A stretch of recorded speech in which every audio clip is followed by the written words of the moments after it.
الحمد لله وحده والصلاة والسلام على من لا نبي بعده أما بعد فأعوذ بالله من الشيطان الرجيم بسم الله الرحمن الرحيم إنما المؤمنون إخوة فأصلحوا بين أخويكم واتقوا الله لعلكم ترحمون وقال النبي صلى الله عليه وسلم فإن دماءكم وأموالكم وأعراضكم بينكم حرام كحرمة يومكم هذا في بلدكم هذا أو كما قال النبي صلى الله عليه وسلم صدق الله العظيم وصدق رسوله النبي الكريم ونحن على ذلك لكان من الشاهدين والشاكرين والذاكرين والحمد لله رب العالمين سبحانك لا علم لنا إلا ما علمتنا إنك أنت العليم الحكيم رب اشرح لي صدري ويسر لي أمري واحلل عقدة من لساني يفقه قولي وبك نستعين يا مستعان يا رب صل وسلم دائما أبدا على حبيبك خير الخلق كلهم الحمد لله الحمد لله الحمد لله আল্লাহ রাব্বুল আলামিনের আলিশান সুমহান দরবারে শুকর সুজুদ জ্ঞাপন করছি যে মহান রব্বে করিম আমাদেরকে পবিত্র জুমার দিন জুমার নামাজ আদায়ের জন্য আল্লাহর ঘরে আসার সুযোগ ও তৌফিক দান করেছেন। এই জন্য দিল থেকে মন থেকে হৃদয়ের গভীর থেকে নেয়ামতের উপলব্ধি নিয়ে শুকর আদায় করে বলি আলহামদুলিল্লাহ। মুহতারাম মুসল্লিন কিরাম, পবিত্র কোরআনে হাকিমের সূরাতুল হুজুরাতের 10 নম্বর আয়াতে কারিমা আপনাদের সামনে তেলাওয়াত করার সৌভাগ্য পেয়েছি। তিরমিজি শরীফে বর্ণিত 2159 নম্বর হাদিসের অংশ বিশেষ আপনাদের সামনে পাঠ করার সৌভাগ্য পেয়েছি। তেলাওয়াতকৃত আয়াতে কারিমা পঠিত হাদিসকে সামনে রেখে একটি নির্দিষ্ট বিষয়ের উপর আপনাদের সামনে কিছু কথা রাখার চেষ্টা করব। আল্লাহ রাব্বুল আলামিন যেন আমাকে তৌফিক দান করেন, আমাদেরকে সে অনুযায়ী আমল করার তৌফিক দান করেন। আজকের আলোচ্য বিষয় হলো মুসলিম উম্মাহের অনৈক্য, তা থেকে পরিত্রাণের উপায়। আলোচ্য বিষয় হলো মুসলিম উম্মাহের অনৈক্য ও তা থেকে পরিত্রাণের উপায়।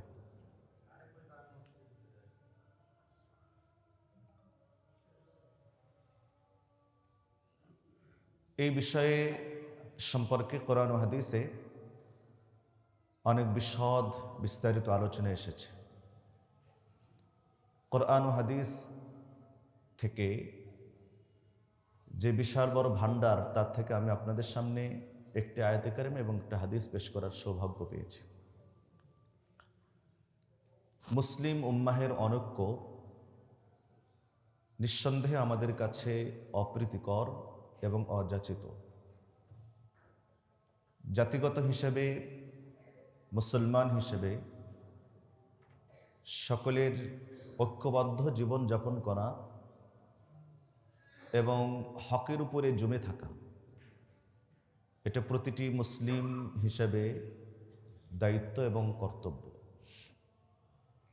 মুসলিম উম্মাহ থেকে, দল থেকে বিচ্ছিন্ন হওয়া, আলাদা হয়ে যাওয়া, এটা কখনোই উচিত নয়। রাসূল পাক সাল্লাল্লাহু আলাইহি ওয়াসাল্লাম ইরশাদ করেন, মান শাদ্দা শুদ্দা ফিন্নার। যে ব্যক্তি মুসলমানদের দল থেকে আলাদা হয়ে যায়, সে জাহান্নামে নিক্ষিপ্ত হয়। যে মুসলমানদের জামাত থেকে, দল থেকে দলছুট হয়ে যায়, সে জাহান্নামে চলে যায়, জাহান্নামের ভিতরে নিক্ষিপ্ত হয়। মুসলমানদেরকে ঐক্যবদ্ধ রাখার জন্য রাসূলুল্লাহ সাল্লাল্লাহু আলাইহি ওয়াসাল্লাম আমাদেরকে বারবার উদ্বুদ্ধ উৎসাহিত করেছেন। আল্লাহ রাব্বুল আলামিন তার ঐশী বাণীতে, কালামে ওয়াহির মাধ্যমে মুসলমানদেরকে ঈমানের এবং ইসলামের রেশতাদারি, আত্মীয়তার বন্ধনে, ভ্রাতৃত্বের সেতু বন্ধনে আবদ্ধ করেছেন। রব্বে করিম ইরশাদ করছেন, ইন্নামাল মুমিনুনা ইখওয়া, নিশ্চয় সকল মুসলমান ভাই ভাই, ইমানদার ভাই ভাই। ইন্নামাল মুমিনুনা ইখওয়াতুন, নিশ্চয় সকল মুমিন ভাই ভাই। ফাআসলিহু বাইনা আখাওয়াইকুম, অতএব তোমরা তোমাদের ভ্রাতৃত্বকে সঠিক রাখো, সংশোধন করে রাখো। ওয়াত্তাকুল্লাহ, এবং তোমরা আল্লাহকে ভয় করো। লাআল্লাকুম তুরহামুন, তাহলে তখন তোমাদের মধ্যে, তোমাদের উপরে আল্লাহর পক্ষ থেকে দয়া করা হবে। রাসূল করিম সাল্লাল্লাহু আলাইহি ওয়াসাল্লাম হাদিসের মধ্যে বলেছেন, আল মুসলিমু আখুল মুসলিম, একজন মুসলমান আরেকজন মুসলমানের ভাই। এক হাদিসে নবী করিম সাল্লাল্লাহু আলাইহি ওয়াসাল্লাম ইরশাদ করেন, আল মুমিনু মিরআতুল মুমিন, এক মুমিন আর এক মুমিনের জন্য আয়না স্বরূপ। আল্লাহ এবং তার রসুলের পক্ষ থেকে ঈমান ও ইসলামের ভ্রাতৃত্ব বন্ধনে, সেতু বন্ধনে আবদ্ধ করা সত্ত্বেও মুসলমানদের মধ্যে অনেক সময় অনৈক্য দেখা যায়। নিজের প্রবৃত্তির তাড়নায়, শয়তানের প্রতারণায়, পরিস্থিতির সম্মুখীন হওয়ার কারণে অনেক সময় মানুষ, ইমানদাররা, মুসলমানরা নিজেদের মধ্যে অনৈক্য সৃষ্টি করে। শুধু অনৈক্যই নয়, বরং অনেক সময় তারা নিজেদের মধ্যে সম্পর্ক বিচ্ছেদ করে, মারামারি করে, হানাহানি করে, রক্তপাত ঘটায়, মুসলমান হয়ে মুসলমানের উপরে নির্দ্বিধায় আক্রমণ করে। এরকম ঘটনা অতীতেও দেখা গিয়েছে। সাম্প্রতিককালে মাত্র 3 দিন আগেও এমন একটি দুঃখজনক, হৃদয় বিদারক, কলিজা ছিন্ন করার মতো একটি দৃশ্য আমাদের বাংলাদেশের মুসলমান সহ সারা পৃথিবী দেখেছে। যদি মুসলমানদের মধ্যে এ ধরনের কোনো অপ্রীতিকর অবস্থা বিরাজমান হয়, মুসলমানদের মধ্যে যদি অনৈক্য হয়, রক্তপাতের মতো গর্হিত এবং অন্যায় কাজ যদি হয়, তাহলে তখন আপনি এবং আমি একজন মুসলমান হিসাবে, মুমিন হিসাবে দায়িত্ব কি, কর্তব্য কি, আমার এবং আপনার কাজ কি? আল্লাহ রাব্বুল আলামিন এ সম্পর্কে পবিত্র কোরআনে কারীমের মধ্যে বলেন, وَإِن طَائِفَتَانِ مِنَ الْمُؤْمِنِينَ اقْتَتَلُوا فَأَصْلِحُوا, আল্লাহ রাব্বুল আলামিন ইরশাদ করছেন, وَإِن طَائِفَتَانِ مِنَ الْمُؤْمِنِينَ اقْتَتَلُوا فَأَصْلِحُوا بَيْنَهُمَا, যদি ইমানদারদের দুটি দল, তাইফাতান দুটি দল, মিনাল মুমিনিন ইমানদারদের মধ্যে, ইকতাতালু পরস্পর যদি হত্যাকাণ্ডে জড়িত হয়, পরস্পর যদি যুদ্ধ বিগ্রহ করে, তাহলে অন্যান্য মুসলমানদের দায়িত্ব কি? ফাআসলিহু বাইনাহুম, তাহলে তোমরা তাদের মাঝে সংশোধন করে দাও, মিল মিলাপ করে দাও, জড়িয়ে দাও, একসাথে করে দাও। ফাইন বাগাত ইহদাহুমা আলাল উখরা, আর যদি দু দলের মধ্য থেকে একটি দল আরেকটি দলের উপরে সীমা লঙ্ঘন করে, ফাইন বাগাত ইহদাহুমা আলাল উখরা, যদি দুই দলের মধ্য থেকে এক দল আরেক দলের উপরে যদি সীমা লঙ্ঘন করে, ফাকাতিলুল্লাতী তাবগী, তাহলে তোমরা ওই দলের বিরুদ্ধে যুদ্ধ করো যারা সীমা লঙ্ঘনকারী, যারা সীমা লঙ্ঘন করে। কতক্ষণ পর্যন্ত? হাত্তা তাফিআ ইলা আমরিল্লাহ, যতক্ষণ না পর্যন্ত তারা আল্লাহর নির্দেশের দিকে না আসে। এখানে বলা বাহুল্য যে এখানে আমর দ্বারা, নির্দেশ দ্বারা উদ্দেশ্য হলো যুদ্ধ বিরতি। তাহলে দুই দলের মধ্যে থেকে যারা সীমা লঙ্ঘন করবে তোমরা তাদের বিরুদ্ধে যুদ্ধ করো যতক্ষণ পর্যন্ত তারা আল্লাহর নির্দেশের দিকে অর্থাৎ যুদ্ধ বিরতির দিকে ফিরে না আসে।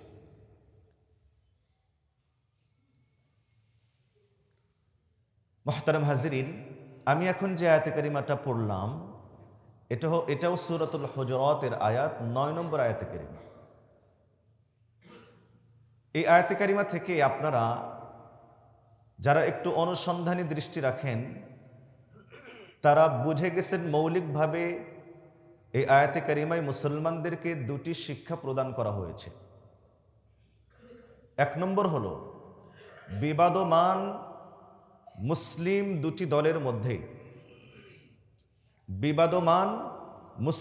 দুটি দলের মধ্যে প্রথমত সংশোধন করবে, মিলমিলাপ করে দেবে, একসঙ্গে জোড়ায় দেবে। এটা প্রথম ধাপ, প্রথম কাজ।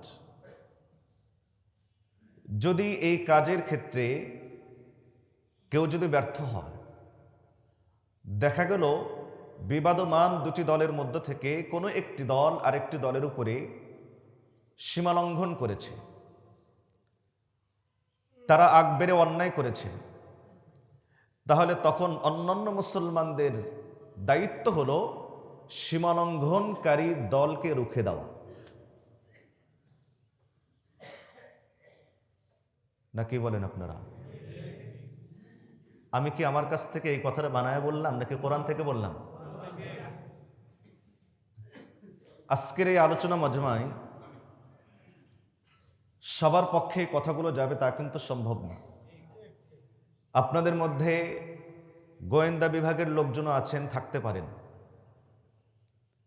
প্রশাসনের লোকজনও থাকতে পারেন, কোনো গুপ্তচর আপনাদের মধ্যে থাকতে পারেন, কোনো অসুবিধা নেই, সবাই থাকবেন।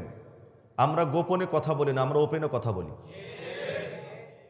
কিন্তু আপনার বিবেকের কাছে প্রশ্ন হলো, আমার মূল মেসেজটা যা আমি কোরআন ও হাদিস থেকে আপনাদের সামনে পেশ করছি, মূল মেসেজ, মূল বার্তাটা গ্রহণ করার চেষ্টা করবেন।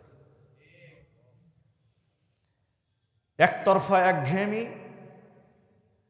আর নোক্তাচিনি কথার কোনো দোষ বের করে সেটা প্রচার করা, এটা আপনার পেশাদারিত্বের খেলাফ। কথা বলেন ঠিক কিনা? এটা আপনার পেশাদারিত্বের খেলাফ।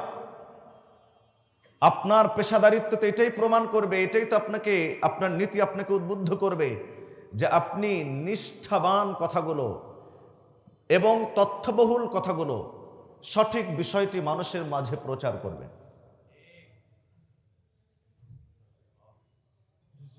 পবিত্র কোরআনে হাকিমের আগে করবেন সব কাজে, ডিস্টার্বগুলো করবেন না কখনো।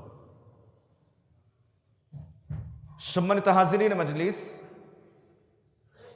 পবিত্র কোরআনে কারীম বলছে বিবাদমান দুটি দলের মধ্যে প্রথমত সংশোধন করে দেবে, ফাসলিহু বাইনাহুমা। যদি দুই দলের মধ্য থেকে কোন একটি দল যদি আরেকটি দলের উপরে বাড়াবাড়ি করে, সীমালঙ্ঘন করে, বাগাওয়াতি করে, বিদ্রোহ প্রকাশ করে, তাহলে তখন বিদ্রোহী এবং যারা আগ বেড়ে অন্যায় করলো তাদের বিরুদ্ধে তোমরা তাদেরকে রুখে দাও।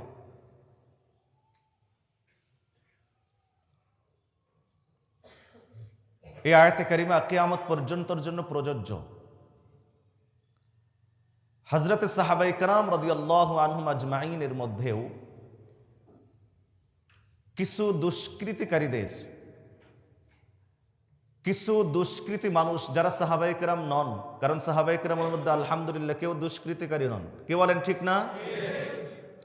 যাদের ঈমানের ব্যাপারে, যাদের জান্নাতের ব্যাপারে আল্লাহ রাব্বুল আলামিন ওয়াদা করেছেন, তাদের মধ্যে কেউ অন্যায়কারী, অনিষ্টকারী থাকতে পারেন না। তবে নবী আলাইহিস সালাতু ওয়াস সালামের পর সাহাবায়ে কেরামের যুগ যখন এসেছে, তখন অনেক মুনাফিক প্রকৃতির মানুষ, অনিষ্টকারী, নিজেদের আসল চরিত্রকে গোপন করে মুসলমানদের মধ্যে বিভাদ সৃষ্টি করেছে।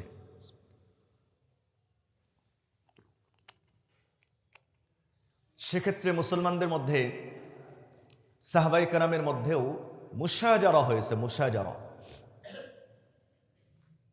যার কারণে জঙ্গে সিফফিন, জঙ্গে জামাল অর্থাৎ সিফফিনের যুদ্ধ, উটের যুদ্ধ, এই যুদ্ধগুলো সংঘটিত হয়েছে। সাম্প্রতিককালে আমাদের দেশে বিশ্ব ইজতেমাকে কেন্দ্র করে আমরা এখনো পর্যন্ত বলবো মুসলমান দুটি দলের মধ্যে অপ্রীতিকর ঘটনা ঘটেছে। আমাদের জন্য সীমাহীন দুঃখজনক, যে ঘটনা মুসলমানদেরকে বহু পিছিয়ে দিয়েছে, মুসলমানদের সুনাম সুখ্যাতিকে নষ্ট করেছে, যে ঘটনা মুসলমানদেরকে বিধর্মীদের কাছে হাসির পাত্র বানিয়েছে, যেই ঘটনা মুসলমানদের হৃদয়ে রক্তক্ষরণ করেছে, এটা অত্যন্ত লজ্জার, সীমাহীন শরমের। এ ধরনের ঘটনা আমাদের মুসলমানদের মধ্যে কখনোই কাম্য নয়। ঘটনা কারা ঘটিয়েছে, কিভাবে ঘটেছে, আক্রমণ কারা করেছে, কাদের উপরে করেছে, কোন কায়দায় আক্রমণ করেছে, অস্ত্রগুলো কি ছিল, যাদের উপর আক্রমণ করেছে তারা তখন কি করতেছিলেন, এই বিষয়গুলো আমি খতিব হিসাবে আপনাদের সামনে বলার দরকার নাই। আপনাদের প্রত্যেকের কাছে এই বিষয়টি পরিষ্কার এবং স্পষ্ট। কথা বলেন ঠিক কিনা? আমি এই বিষয়ে বলতে চাচ্ছি না, তবে আমি এটা অবশ্যই বলবো, এই অবস্থা মুসলমানদের মধ্যে অতি শীঘ্রই নিরসন করতে হবে। অমুসলিমদেরকে, ইসলাম বিদ্বেষীদেরকে এবং কোরআন ও সুন্নাহকে যারা অপছন্দ করে, এমনকি মুসলমানদের মধ্যে ঘাপটি মেরে থাকা মুনাফিকদেরকে আর হাসতে দেওয়া যাবে না। প্রতিটি মুসলিমকে হকের উপরে, নেকের উপরে, সত্যের উপরে, ভালোর উপরে, কল্যাণের উপরে এই মুহূর্তেই ঐক্যবদ্ধ হয়ে সকল মুনাফিক এবং সব ধরনের ইসলাম বিদ্বেষী ঘাপটি মেরে থাকা মুসলিম সমাজে মুসলিম লেবাসধারী অন্যায়কারীদের প্রতিরোধ করার জন্য এখনই আমাদের মোক্ষম সুযোগ, এখনই আমাদেরকে করতে হবে। অন্যথায় এই মুহূর্তে যদি আমরা এই সুযোগকে কাজে লাগিয়ে আমরা যদি মোক্ষম ভাবে, শক্তিশালী ভাবে যদি প্রতিরোধ করতে না পারি, অচিরেই মুসলমানদের উপরে এর চারও ভয়াবহ পরিণাম নেমে আসবে। সম্মানিত হাজিরিন, আমাদের বড় একটা সমস্যা হয়ে গেছে। সমস্যাটা হলো আমরা এখন পার্থক্যই করতে পারছি না যে কারা হকের উপরে আর কারা না হকের উপরে। বাহ্যিকভাবে দেখে বোঝা যাচ্ছে না, তাই না? যারা মারছে তারাও টুপিওয়ালা, জুব্বাওয়ালা, পাগড়িওয়ালা, দাড়িওয়ালা। যাদেরকে মারছে তারাও জুব্বাওয়ালা, পাগড়িওয়ালা, দাড়িওয়ালা, নামাজি। যাদেরকে মারা হচ্ছে তারাও তবলিগি, যারা মারছে তারাও তবলিগি। যাদেরকে মারা হচ্ছে এবং যারা মারছে সকলের দাবি একটাই, এখন মুসলমানদের কাছে হক আর বাতিল, অথবা সত্য আর মিথ্যা, অথবা হেদায়াত আর গোমরাহির মধ্যে পার্থক্য করাটাই মুশকিল হয়ে গেছে। এত পয়গম্বরের হাদিসের সত্যায়ন যে নবী পাক সাল্লাল্লাহু আলাইহি ওয়াসাল্লাম বলেছেন, বাদিরু বিল আমাল, তোমরা আমলকে তাড়াতাড়ি সেরে নাও ওই ফিতনা আসার আগে, যেই ফিতনা হলো অন্ধকার রাতের মতো, অমানুষপূর্ণ, ঘোর অন্ধকারাচ্ছন্ন।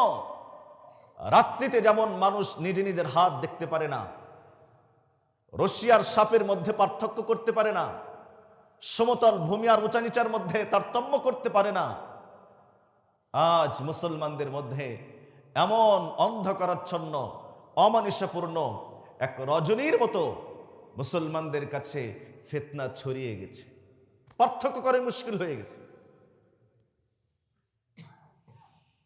আমি আমার উস্তাজে মুহতারামের কাছে এক গল্প শুনেছিলাম, যার কাছে আমি মুসলিম শরীফ পড়েছি প্রথম খণ্ড।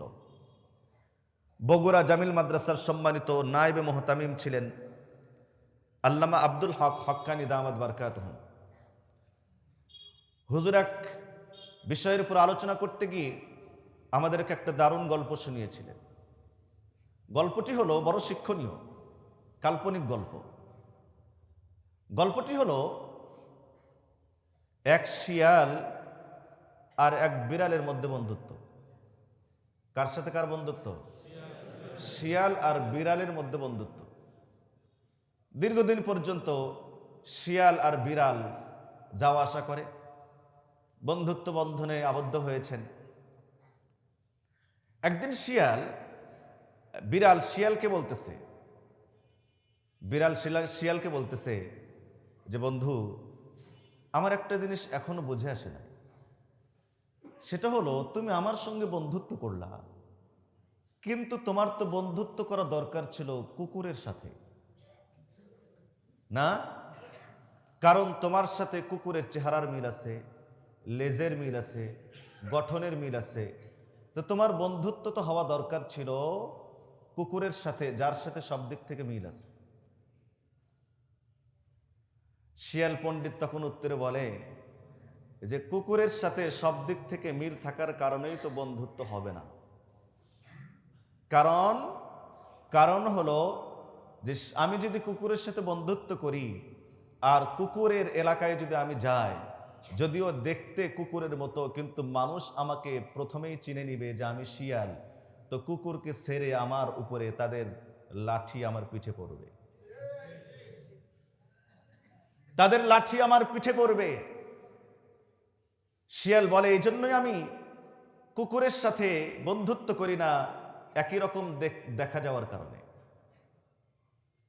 মুহতারাম হাজিরিন, ঠিক এমনি ভাবে একই রকম দেখা যাওয়ার কারণে, একই দাবিদার হওয়ার কারণে, একই পোশাকাদি হওয়ার কারণে, একই লেবাস হওয়ার কারণে এখন মুসলমানদের কাছে পার্থক্য করাটাই মুশকিল হয়ে গেছে। কথা বলেন ঠিক কিনা? অতএব প্রত্যেকটি মুসলমানের চোখকে সিসি ক্যামেরার মতো কাজ করাতে হবে, সচেতন দৃষ্টি রাখতে হবে, সতর্ক পদক্ষেপ নিতে হবে, যেন শিয়াল আর কুকুরের মধ্যে পার্থক্য করা যায়, ভালো আর মন্দের মধ্যে পার্থক্য করা যায়, হেদায়েত আর গোমরাহির মধ্যে যাতে করে পার্থক্য করা যায়। এই ইতিহাস মুসলমানদের মধ্যে আজকে নতুন নয়, শুরু হয়েছে অনেক আগ থেকে। আমি আপনাদেরকে মুখতাসার আন্দাজে একটা গল্প শোনাই। গল্পটি এটা আবার কাল্পনিক না, এটা হাদিসের মধ্যে এসেছে এবং হাদিসের ব্যাখ্যাকারগণ ইতিহাসের কিতাব থেকে অনেক তাফসিলি বিস্তারিত আলোচনা লিখেছেন। হযরত উসমান গনি রাদিয়াল্লাহু তাআলা আনহুর শাহাদাতের বর্ণনা তিরমিজি শরীফের দ্বিতীয় খণ্ডে 2158 নম্বর হাদিসে লম্বা হাদিস বর্ণিত আছে। হযরত আবু উমামা থেকে বর্ণিত, তিনি বলেন, আন্না উসমান ইবনে আফফান রাদিয়াল্লাহু আনহু আশরাফা ইয়াউমাদ-দার فقال أنشدكم بالله أتعلمون أن رسول الله صلى الله عليه وسلم قال لا يحل دم امرئ مسلم إلا بإحدى ثلاث زنا بعد إحصان أو ارتداد بعد إسلام أو قتل نفس بغير حق فوالله ما زنيت في جاهلية ولا في الإسلام ولا ارتددت مذ بايعت رسول الله صلى الله عليه وسلم ولا قتلت النفس التي حرم الله فبما تقتلونني। হযরত ওসমান গনি রাদিয়াল্লাহু তাআলা আনহু যখন তার গৃহে অবরুদ্ধ ছিলেন, সেদিন তিনি অবরোধকারীদেরকে বলেছিলেন, কসম তোমাদেরকে, আল্লাহর নামের কসম। নবীজি কি বলেছেন তোমরা কি জানো না? নবীজি কি বলেছেন আমি একটু পরে বলছি। ওসমান রাদিয়াল্লাহু তাআলা আনহু অবরুদ্ধ হওয়ার দিনে সময়ে বলেছেন এই কথাটা। কখন তিনি অবরুদ্ধ হলেন? তারিখের কিতাবে, ইতিহাসের কিতাবে লিখেছে হযরত ওসমান গনি রাদিয়াল্লাহু তাআলা আনহু ৭০ বছর বয়সে খেলাফতের মহান দায়িত্ব প্রাপ্ত হন হযরত ওমর রাদিয়াল্লাহু তাআলা আনহুর শাহাদাতের পর।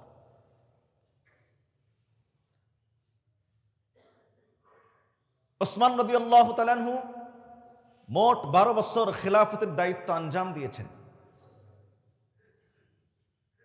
তিনি যখন খেলাফতের দায়িত্ব আঞ্জাম দিচ্ছিলেন, পৃথিবীব্যাপী ইসলামের জয় জয়কার ছিল। তখন মুনাফিক ইহুদি ইসলাম বিদ্বেষীদের মনের ভিতরে চরমভাবে যন্ত্রণা ছিল। তাদের গাত্রদাহের কারণ ছিল ইসলামের এই বিজয় অগ্রযাত্রাকে যে কোনোভাবে তারা আটকানোর জন্য চেষ্টা করতেছিল। কিভাবে আটকালো? ঘটনাটা বোঝার জন্য আপনাদেরকে ৬টা শহরের নাম মনে রাখতে হবে।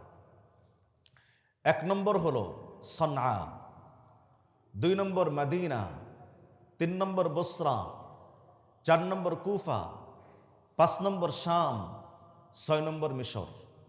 কয়টি শহর? ৬টি শহর। সনআ, মদিনা, বুসরা, কুফা, শাম, মিশর। ১৫ জন ব্যক্তির নাম মনে রাখতে হবে। ১৫ জনের নাম শুনেই তো আপনারা এখন বলতেছেন এতগুলো নাম কেমনে মনে রাখবো? আচ্ছা, আমি কয়েকটি বলছি মাত্র। হযরত ওসমান, আব্দুল্লাহ ইবনে আমির, সাঈদ ইবনুল আস, আব্দুল্লাহ ইবনে সাআদ, হযরত আলী, হুসাইন, আব্দুল্লাহ ইবনে আব্বাস রাদিয়াল্লাহু আনহুম আজমাইন। এরা হচ্ছেন সাহাবায়ে কেরাম অথবা তাবিঈ। এর বিপরীতে আরো ৫ জন ব্যক্তির নাম মনে রাখবেন। একজনের নাম হলো আব্দুল্লাহ ইবনে সাবা। কি নাম? আব্দুল্লাহ ইবনে সাবা। ২ নম্বর হলো জাবালা ইবনে জাবালা। ২ নম্বর হলো জাবালা। ৩ নম্বর জাবালা ইবনে আব্দুল্লাহ। ৪ নম্বর হলো মালিক বিন বশির। মালিক বিন বশির। আপাতত এই কয়েকজনের নাম মনে রাখেন, তাহলে আমার সামনের ঘটনাটা বলাটা সহজ হবে। সনআ হচ্ছে ইয়ামানের রাজধানী। এখানে একজন অতি চতুর ইহুদি বসবাস করত, তার নাম হলো আব্দুল্লাহ ইবনে সাবা, যিনি ইবনে সাউদা নামক পরিচিত ছিলেন। ইসলামের অগ্রযাত্রা ব্যাহত করার জন্য সে প্ল্যান তৈরি করলো, নিজেকে মুসলমান সাজালো, মদিনায় আসলো, ইসলামী পোশাক ধারণ করলো, মুসলমানদের সমাজে নিজেকে মিলিয়ে ফেলল। কারণ মুসলমানদের ক্ষতি করার জন্য মুসলমানদের বেশ আর সুরত অবলম্বন না করলে মুসলমানদের ওই পরিমাণ ক্ষতি করা যায় না যেই পরিমাণ ক্ষতি একজন মুনাফিকের মাধ্যমে হয়।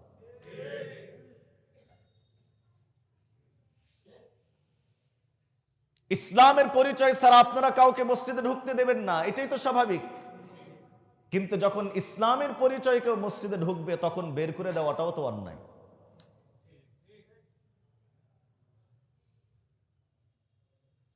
আব্দুল্লাহ ইবনে সাবা প্রকাশ্য ইসলাম প্রকাশ করলো, কিন্তু ভিতরে পুরাপুরিভাবে ইহুদিবাদকে লালন করতে, কারণ সে ইহুদিই ছিল।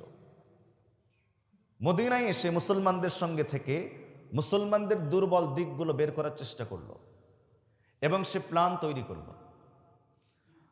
মদিনায় আসার পর আব্দুল্লাহ ইবনে সাবা কয়েকটি বিভ্রান্তিমূলক ভুল আকীদা বের করলো। তার মধ্যে ১ নম্বর হলো রাসূলুল্লাহ সাল্লাল্লাহু আলাইহি ওয়াসাল্লাম আবারও দ্বিতীয়বার দুনিয়াতে আসবেন, এটা বলা শুরু করলো। সে যুক্তি পেশ করলো যে ঈসা আলাইহিস সালাম যদি আবার দ্বিতীয়বার দুনিয়াতে আসতে পারেন তো মুহাম্মদ সাল্লাল্লাহু আলাইহি ওয়াসাল্লাম কেন আসতে পারবেন না? যুক্তি। কোরআন থেকে দলিল পেশ করলো, ইন্নাল্লাযী ফারাদা আলাইকাল কুরআনা লারাদ্দুকা ইলা মাআদ। ওই সত্তা যিনি আপনার উপরে কোরআন নাজিল করেছেন, এখানে ফারাদা বা মানা নাজালা, যিনি আপনার প্রতি কোরআন নাজিল করেছেন, লারাদ্দুকা ইলা মাআদ, তিনি আপনাকে অবশ্যই আপনার প্রত্যাবর্তন স্থানে ফিরিয়ে দিবেন। আপনাকে কি করে দিবেন? ফিরিয়ে দিবেন, মাআদ, আপনার আসল ঠিকানায়। আব্দুল্লাহ ইবনে সাবা বলে, দেখো আল্লাহ তাআলা কোরআনে বলেছেন যে মুহাম্মদ সাল্লাল্লাহু আলাইহি ওয়াসাল্লামকে আল্লাহ তাআলা আবার ফিরিয়ে দিবেন। তাহলে মুসলমানদের এটা মানতে অসুবিধা কোথায়? আমি আপনাদের সকলের কাছে জিজ্ঞাসা করি, আব্দুল্লাহ ইবনে সাবা কোরআন থেকে যেই দলিল পেশ করেছে, যে ব্যাখ্যা দিয়েছে, এরা কি ব্যাখ্যা না অপব্যাখ্যা? কথা বলতে হবে, ব্যাখ্যা না অপব্যাখ্যা? সঠিক তাফসীর না ভুল তাফসীর? সমস্যাটা এখানেই দাঁড়ায়। আলেম নামধারী যখন কেউ কোরআনে কারীমের ভুল ব্যাখ্যা করে, তখনই মুসলমানদের মধ্যে ফিতনা সৃষ্টি হয়।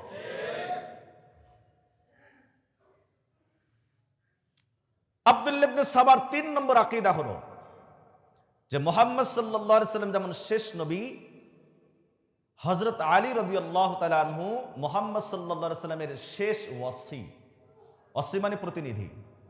মুহাম্মদ সাল্লাল্লাহু আলাইহি সাল্লাম যেমন খাতামুল আম্বিয়া, আলী হচ্ছেন খাতামুল আউসিয়া। নবীজি যেমন শেষ নবী, আলী হচ্ছেন শেষ প্রতিনিধি।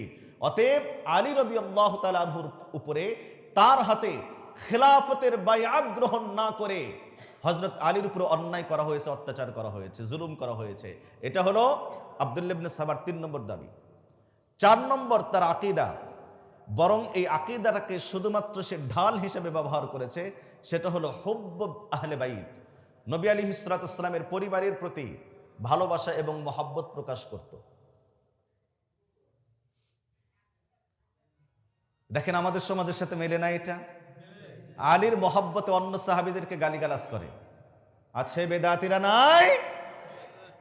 নবী আলাইহিস সালাতু ওয়াস সালামের মহব্বত আর ভালোবাসায় জশ্নে জুলুস করে, অথচ নবীজির সুন্নত একটাও তার মাথার থেকে পা পর্যন্ত নাই। দেয়ালিকায়, দেয়ালের ভিতরে অথবা আপনার বড় বড় ব্যানারে আশিক রাসূলের স্লোগান গাবে, অথচ নবীজির ইশকের পরিচয়, সুন্নাতকে নিজের জীবনে ধারণ করে না। এরকম নবীজির প্রতি ভালোবাসা বাহ্যিকভাবে প্রদর্শনকারী ব্যক্তিরা আমাদের সমাজে, আমাদের দেশে আছে। আব্দুল্লাহ ইবনে সাবার আরো অনেকগুলো বদআকিদা ছিল, আমি ৪টি মৌলিকভাবে বললাম। সে মদিনার ভিতরে কিছু লোকের সঙ্গে কথা বলে মোটামুটি কয়েকজন লোককে তৈরি করলো। এরপর সে সেখান থেকে চলে আসলো বসরা শহরে। বসরা শহরের গভর্নর ছিলেন হযরত আব্দুল্লাহ ইবনে আমির। আব্দুল্লাহ ইবনে সাবা সে কুফাতে, বসরাতে এসে মানুষদের মাঝে তার এই বদ আকীদাগুলো প্রচার করা শুরু করলো, কিছু মানুষকে তৈরি করলো। সেখানে সে হাকিম ইবনে বাজালার কাছে আশ্রয় গ্রহণ করলো, যার কাজ ছিল হলো মুসলমানদের সঙ্গে, মুজাহিদদের সঙ্গে বের হয়ে সংখ্যালঘু মানুষদের উপরে, জিম্মিদের উপরে আক্রমণ করে তাদের সম্পদগুলো লুটে নিত, যেটা ইসলামে নিষিদ্ধ।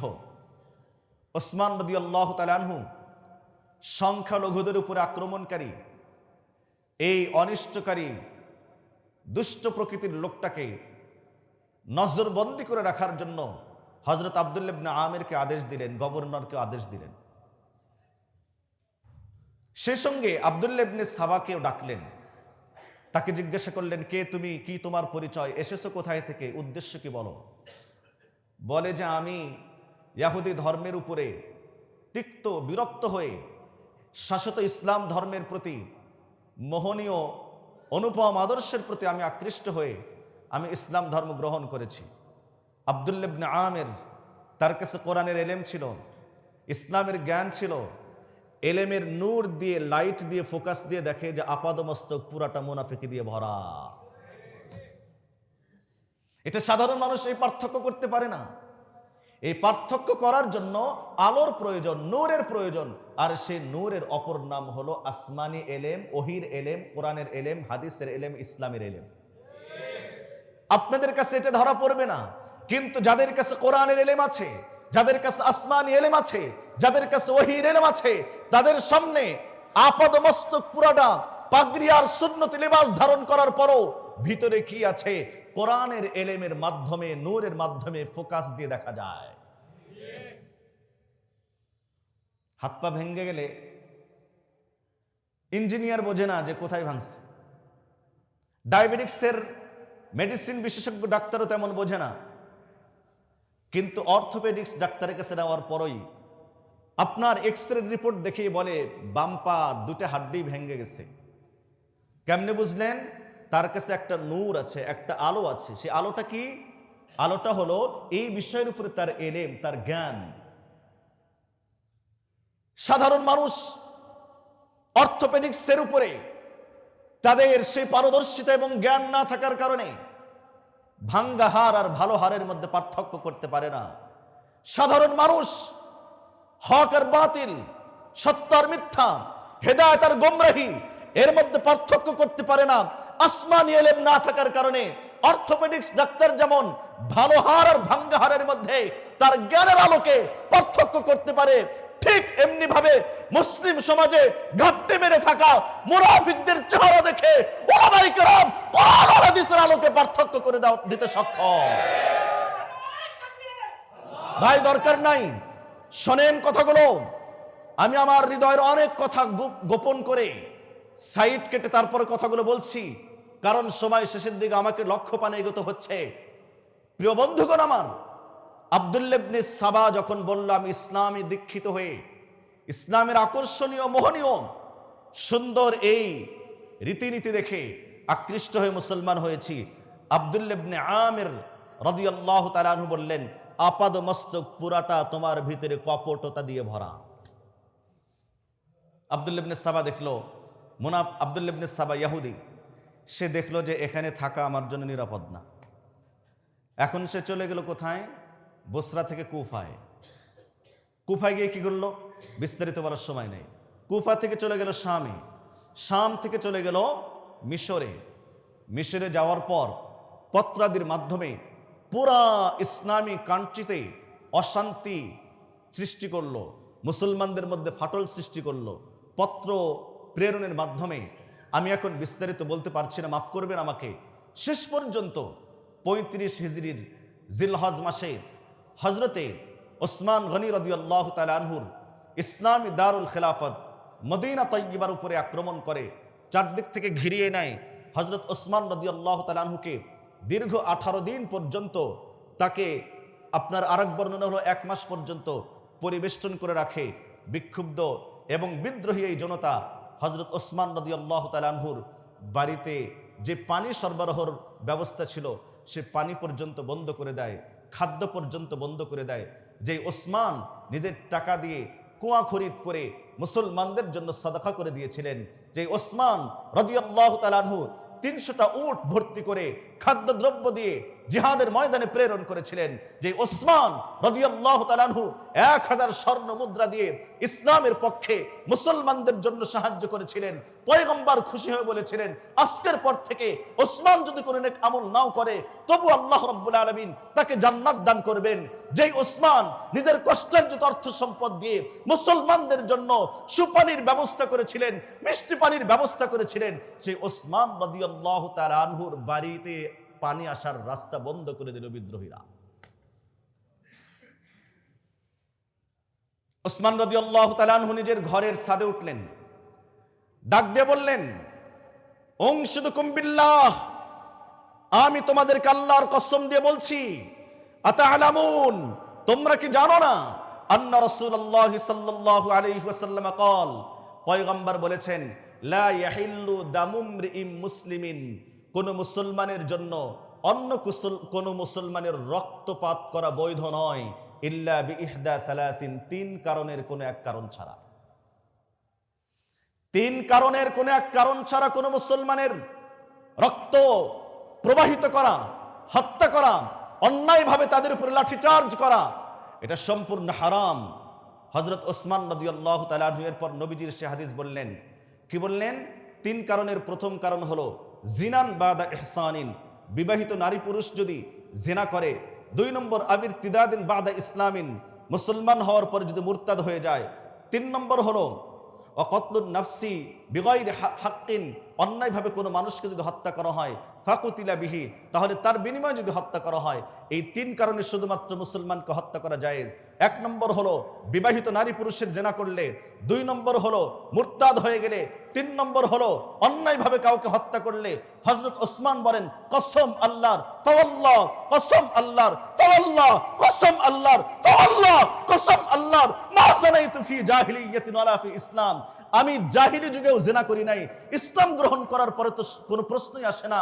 ওয়ালা ইরতাদাতু মুনযু বায়াতু রাসূলুল্লাহ সাল্লাল্লাহু আলাইহি ওয়াসাল্লাম, নবীজির হাতে বায়াত গ্রহণ করার পরে আর কোনোদিন আমি মুরতাদ হই নাই।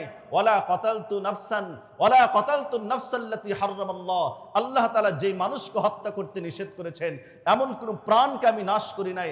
ফাবিমা তাকতুলুনানি, তোমরা আমাকে কেন হত্যা করবে বলো, তোমরা আমাকে কেন হত্যা করবে বলো।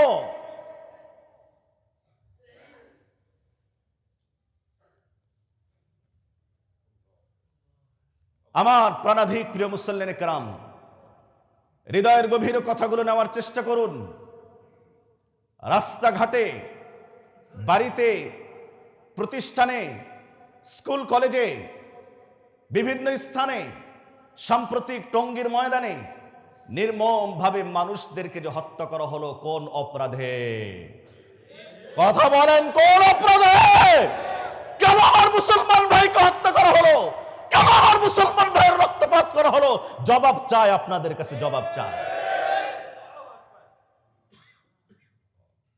রাসূলুল্লাহ সাল্লাল্লাহু আলাইহি ওয়াসাল্লাম ইরশাদ করেন, তিরমিজি শরীফের দ্বিতীয় খণ্ডের 2159 নম্বর হাদিস, সরকারে দু আলম সাল্লাল্লাহু আলাইহি ওয়াসাল্লামের সাহাবী আমর ইবনুল আহওয়াস রাদিয়াল্লাহু আনহু বলেন, সামিআতু রাসূলুল্লাহ সাল্লাল্লাহু আলাইহি ওয়াসাল্লাম ইয়াকুল, আমি নবীজিকে বলতে শুনেছি, ফি হাজ্জাতিল ওয়াদা'i লিন-নাস ইয়াকুল, নবীজি বলতেছিলেন বিদায় হজে মুসলমানদেরকে, মানুষদেরকে বলতেছিলেন, আইয়ু ইয়াউমিন হাদা, বলো মুসলমানরা আজকে কোন দিন? ক্বালু ইয়াউমুল হাজ্জিল আকবার, সাহাবায়ে কেরাম বলেন, নবীজি আজকে তো হজ্জ আকবরের দিন। আল্লাহু আকবার বলেন, আজকে তো হজ্জ আকবরের দিন। ক্বালা, নবীজি এরপর বলেন, ফাইন্না দিমাআকুম ওয়া আমওয়ালাকুম ওয়া আ'রাদাকুম বাইনাকুম হারামুন কাহুরমাতি ইয়াউমিকুম হাদা ফি বালাদিকুম হাদা। পয়গম্বর বলেন, মুসলমানরা ভালো করে মনে রাখবে, তোমাদের সম্পদ, তোমাদের সম্মান, তোমাদের জান, তোমাদের পরস্পর একে অপরের জন্য তাসরুফ করা না জায়েজ, হারাম। যেমন আজকের এই দিন হারাম, আজকের এই দিবস যেমন হারাম, আজকের এই শহর যেমন হারাম, কোনো মানুষের উপর কোনো মানুষ আক্রমণ করতে পারে না।